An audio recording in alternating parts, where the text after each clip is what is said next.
प्रचार बंद करो, इलेक्शन कमीशन में फोन करो। मस्ती थोड़ी हाले છે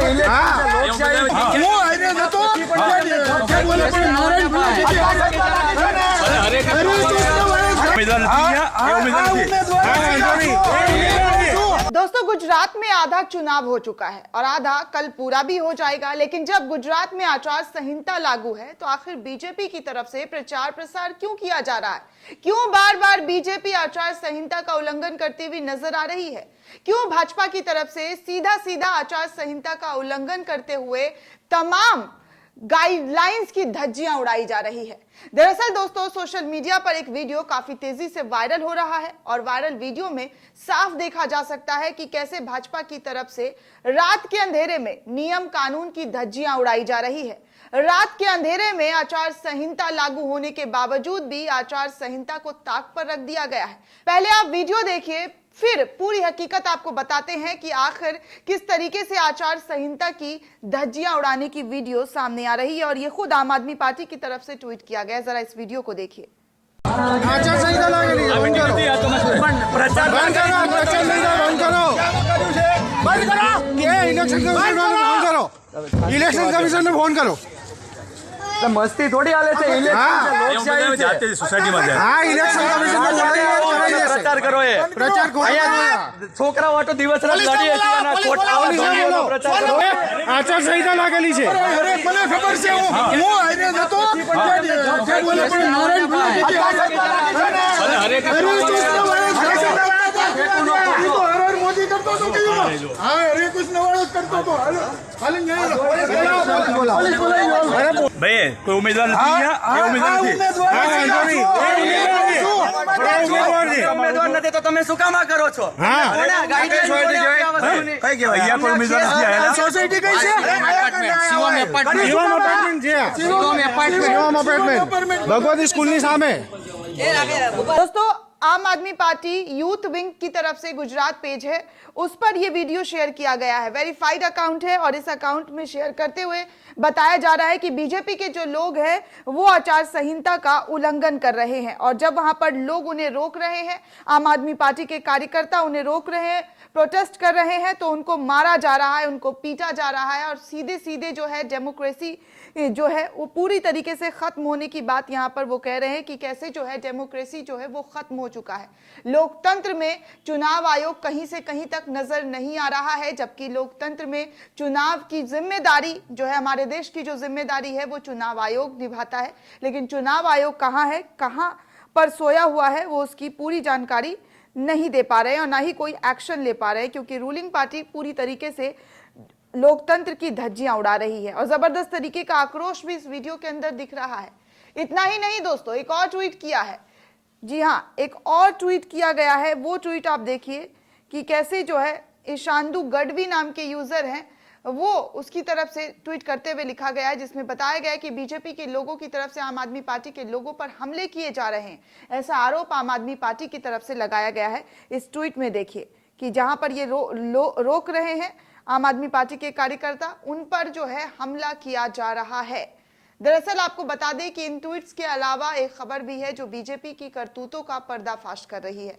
दोस्तों, सूरत में आदर्श आचार संहिता का उल्लंघन करने के आरोप में एक भाजपा पार्षद को गिरफ्तार किया गया है। शरद पाटिल को शुक्रवार देर शाम को गिरफ्तार किया गया और बाद में जमानत पर उन्हें रिहाई मिल गई है। गुजरात विधानसभा चुनाव के पहले चरण के मतदान के दौरान गुरुवार को पाटिल ने अपना वोट डालने के बाद मतदाताओं से भाजपा को वोट देने की अपील की थी। चुनाव ड्यूटी के अधिकारी JKS राणा ने अपनी शिकायत में कहा कि एक वीडियो क्लिप है जो उन्हें मिली है, ये जाहिर करती है कि पाटिल ने उधना निर्वाचन क्षेत्र के मतदान केंद्र संख्या 174 में आदर्श आचार संहिता का उल्लंघन किया था। सूरत पुलिस ने पार्षद के खिलाफ जनप्रतिनिधि अधिनियम की धारा 130 लगाई थी और सोशल मीडिया पर वायरल एक अन्य वीडियो में बीजेपी के ककोल पंचमहल जिला के उम्मीदवार फतेह सिंह चौहान को बोरिया और चाता गांव में अपने लिए चुनाव प्रचार करते हुए देखा गया है। पंचमहल जिले से आम आदमी प्रत्याशी दिनेश बारिया ने यह आरोप लगाया कि चौहान खुलेआम कार्यकर्ताओं से बिना किसी डर के 1000 से 3000 वोटों से फर्जी मतदान कराने को कह रहा है कि आप जो है फर्जी मतदान कीजिए, पोलिंग बूथ पर जितना हो सके उतना फर्जी वोट डालिए। बारिया ने आरोप यह भी लगाया है कि उन्होंने मामले की शिकायत रिटर्निंग ऑफिसर से व्यक्तिगत रूप से की है और ऑनलाइन भी इसकी शिकायत की है, लेकिन अब तक कोई भी कार्रवाई नहीं की गई है। इतना ही नहीं दोस्तों, आपको बता दें कि अभी पहले ही चरण के चुनाव के बाद कई ऐसी खबरें सामने आई थी जिसमें सवाल खड़े हो रहे थे, जिसमें पूछा जा रहा था कि कहां है चुनाव आयोग, क्यों चुप है। दरअसल गुजरात में पहले चरण के विधानसभा चुनाव के तहत 89 सीटों पर मतदान समाप्त होने के बाद विपक्षी दल कांग्रेस ने बृहस्पतिवार को सुरेंद्रनगर जिले में चुनाव अधिकारियों को 6 अलग अलग शिकायतें सौंपी थी और कांग्रेस ने एक शिकायत में यह भी आरोप लगाया है कि सुरेंद्रनगर जिले के लिवंडी विधानसभा सीट के अंतर्गत आने वाले समला गांव में स्थित एक चुनाव बूथ पर कुछ असामाजिक तत्वों ने कब्जा कर लिया। हालांकि सुरेंद्रनगर के जिला निर्वाचन अधिकारी एवं जिलाधीश के सी पंती ने कहा है कि जांच से पता चला है कि ऐसी कोई घटना नहीं हुई और सीधे बैककास्ट के माध्यम से जिला स्तर पर बूथ की निगरानी की जा रही थी। अन्य शिकायतों में बठोडा जिले के कुछ बूथ पर असामाजिक तत्वों द्वारा फर्जी मतदान, जामनगर में अधिकारी द्वारा जानबूझकर मतदान प्रक्रिया को धीमा करना और सूरत शहर पलसाना क्षेत्र में एक बूथ के अंदर पार्टी के प्रतीक चिन्ह को ले जाने की अनुमति देना शामिल था, जिसकी शिकायत चुनाव आयोग से की गई थी। कांग्रेस की गुजरात इकाई की प्रवक्ता हिरेन बैंकर ने भी कहा है कि गुजरात के मुख्य निर्वाचन अधिकारी के कार्यालय में भी एक शिकायत दर्ज कराई गई है, जिसमें कहा गया है कि टेलीविजन चैनल वोट डालकर बाहर निकलने वाले मतदाताओं के इंटरव्यू चला रहे हैं, जो उन लोगों को प्रभावित कर सकते हैं जो दूसरे चरण में 5 दिसंबर को होने वाले हैं, यानी कि कल मतदान होने वाले हैं, उसमें लोग प्रभावित हो सकते हैं और मतदान में अपने मताधिकार का प्रयोग किस तरीके से करेंगे, कैसे वो बरगला दिए जाएंगे, ये सब नेता की तरफ से किया जा रहा है। बैंकर ने यह भी कहा है कि कांग्रेस ने यह भी शिकायत की है कि गुजरात के अलग अलग हिस्सों में प्रधानमंत्री नरेंद्र मोदी की रैलियां जो दूसरे चरण के प्रचार के हिस्सों के रूप में भाजपा द्वारा आयोजित किया जा रहा है, उसका सीधा प्रसारण भी आदर्श आचार संहिता का उल्लंघन है, क्योंकि जब रैलियों का प्रसारण किया जा रहा है तब मतदान चल रहा था। आपको याद होगा कि जब रैलियां प्रधानमंत्री मोदी की हो रही थी, रोड शो हो रहा था, जब एम्बुलेंस गुजर रही थी, तब उस दिन पहले चरण का मतदान हो रहा था और पहले चरण के मतदान में 3 बजे से ही रोड शो शुरू हो गया था, जिसका असर सीधे तौर पर आचार संहिता से जुड़ा हुआ है और आचार संहिता का किस तरीके से उल्लंघन किया, ये सब देश की आवाम ने देखा कि कैसे मतदान हो रहा था और दूसरी तरफ चुनावी रैलियां, चुनावी सभाओं को संबोधित किया जा रहा था और मीडिया उसे जबरदस्त तरीके से ब्रेकिंग न्यूज करके चला रहा था। हालांकि गुजरात के अतिरिक्त मुख्य चुनाव अधिकारी कुलदीप आर्य ने स्पष्ट किया है कि राज्य के अन्य हिस्सों में पहले चरण के मतदान में शामिल नहीं आयोजित प्रधानमंत्री की रैली और मतदान के इंटरव्यू का प्रसारण किसी नियम का उल्लंघन नहीं है। आर्य ने कहा है कि नियम के अनुसार कोई भी वहां रैलियां कर सकता है जहां प्रचार पर रोक लागू नहीं है। हम चयनित स्थानों पर टीवी प्रसारण बंद नहीं कर सकते। निर्वाचन आयोग के दिशा निर्देश इस बारे में बहुत स्पष्ट है कि मतदान के बाद मतदाताओं के इंटरव्यू की भी अनुमति है।